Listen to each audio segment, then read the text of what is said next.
성도 여러분 안녕하세요. 말씀 묵상 리바이블입니다. 시작된 한 주도 하나님을 예배함으로 기쁨이 넘치시기를 축복합니다. 오늘 하나님께서 우리에게 주신 말씀은 스가랴서 11장 7절에서 14절까지 말씀입니다. 함께 읽겠습니다. 내가 잡혀 죽을 양떼를 먹이니 참으로 가련한 양들이라. 내가 막대기 둘을 취하여 하나는 은총이라 하며 하나는 연합이라 하고 양떼를 먹일세. 한 달 동안에 내가 그 세 목자를 제거하였으니 이는 내 마음에 그들을 싫어하였고 그들의 마음에도 나를 미워하였음이라. 내가 이르되 내가 너희를 먹이지 아니하리라. 죽는 자는 죽는 대로 망하는 자는 망하는 대로 나머지는 서로 살을 먹는 대로 두리라 하고 이에 은총이라 하는 막대기를 취하여 꺾었으니 이는 모든 백성들과 세운 언약을 폐하려 하였음이라.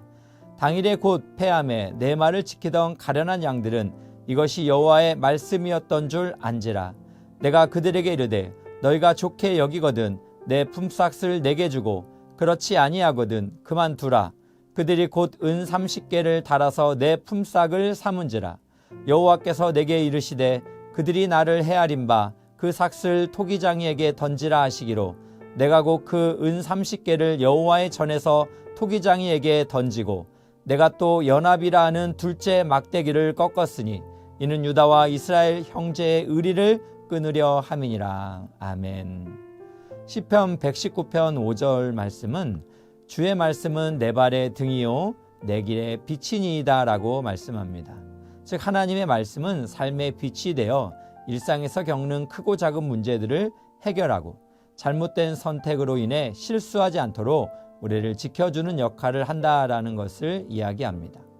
이처럼 하나님의 말씀은 매일의 삶 속에서 우리가 어떻게 살아야 할지, 무엇을 기준으로 삼아야 할지 구체적인 방향을 제시해 줍니다. 그러나 하나님의 말씀을 버린 백성들은 어떻게 될까요? 오늘 본문에서 하나님은 두 개의 막대기로 이스라엘을 다스리셨습니다. 하나는 은총이고 다른 하나는 연합입니다. 하나님은 은총의 막대기로 백성들이 부족하고 연약해도 자기 잘못만 인정하고 나아오면 계속해서 용서하시고 받아주셨습니다. 또 다른 막대기는 연합입니다. 북이스라엘은 벌써 몇백 년 전에 망했고 남유다도 무너졌지만 하나님은 그들을 하나의 백성으로 보시고 함께 구원하시려고 했습니다. 하나님은 전 세계에 뿔뿔이 흩어진 그들을 연합의 막대기로 인도하심으로써 우리는 이스라엘이다, 언젠가는 구원받는다라는 소망을 심어주셨습니다. 그런데 하나님께서 은총과 연합의 막대기를 꺾으십니다. 이는 포로 귀환한 백성들의 죄 때문인데요. 목자들은 양들을 돈벌이 수단으로 삼을 정도로 타락했고 백성들은 선지자에게 겨우 은 30을 주어 홀대했습니다. 백성들은 스가랴 선지자의 입을 틀어막는 대가로 은 30을 지불한 것입니다. 이는 백성들이 더 이상 하나님의 음성, 말씀을 들으려고 하지 않는 교만과 어리석은 모습입니다. 또한 이는 이 30이라는 숫자는 유대인들이 그리스도를 죽이기 위해 지불한 비용이기도 했습니다. 이렇게 함으로써 백성들은 하나님의 모든 은총과 자비를 끊어버립니다. 말라기 선지자 이후 400년 동안 유다에는 하나님의 말씀이 사라져 버렸습니다. 그래서 하나님은 은 30을 성전의 토기장에게 던지라고 명령하십니다. 목자들의 타락과 이스라엘 백성들의 선지자에 대한 냉대, 이것을 바로 말씀을 떠난 백성들의 타락과 분열의 모습입니다.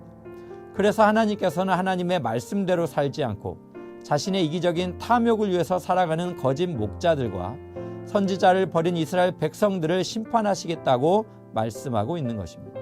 그 심판의 메시지는 16절부터 보시면 하나님은 한 목자를 이 땅에 보내어 심판하시겠다라고 선언하십니다. 하나님은 양들을 돌보지도 않았고 흩어져도 찾지 않는 못된 목자들의 기구를 빼앗으며 철저히 심판하시겠다라고 말씀하십니다. 그들은 상한 자를 고치지 않고 강건한 자를 먹이지도 않았습니다.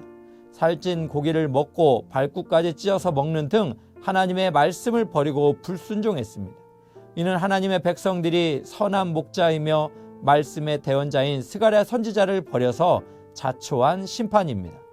참 목자 스가랴를 거절한 양들은 거짓 목자들에 의해 죽는 자는 죽는 대로, 망하는 자는 망하는 대로 나머지는 서로 살을 먹으며 살도록 두실 것입니다.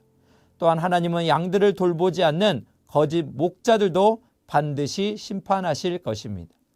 이는 이스라엘 백성들에게는 매우 큰 공포였을 것입니다. 그들은 예루살렘의 멸망을 경험한 자들입니다. 바벨론의 군대가 어떻게 예루살렘을 에워싸고 자기 민족을 죽이고 나머지는 포로로 끌고 갔는지를 잘 알고 있습니다.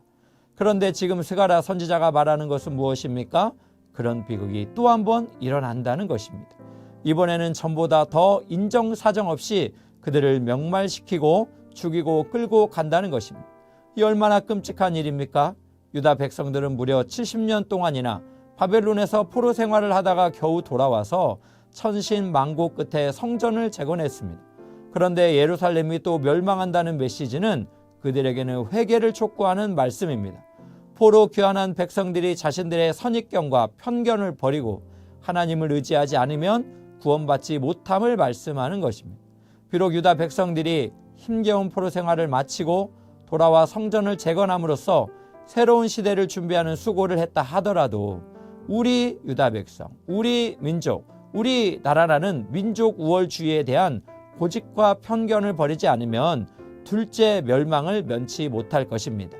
실제로 복음서를 보면 유대인들은 그리스도를 맞이할 모든 준비를 해놓고서도 정작 자신들은 그를 거부함으로써 비극적인 심판을 당하게 됩니다. 그러므로 사랑하는 성도 여러분, 우리는 하나님의 말씀을 주야로 묵상하며 순종해야 합니다. 하나님이 세우신 선지자들, 그리고 그 말씀의 대언자들이 전하는 말씀을 홀대하며 하나님의 말씀을 권위를 짓밟고 있지는 않은지 우리가 진지하게 고민해 봐야 합니다.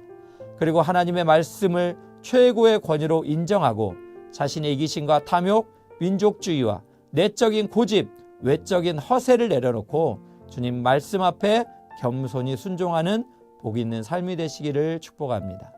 함께 기도하겠습니다.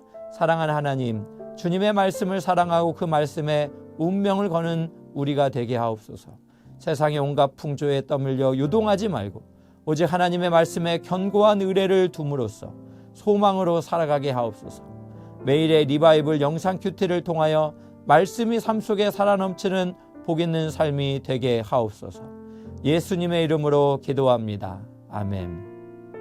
오늘 또 두 가지 기도 제목 가지고 기도하기 원합니다. 첫 번째는 하나님의 말씀을 주야로 묵상하고 살아가는 복 있는 삶이 되게 하소서. 두 번째는 엘사랑교회가 말씀으로 비상하는 교회, 기도로 하나 되는 교회, 섬김으로 순종하는 교회가 되게 하옵소서. 함께 기도하겠습니다.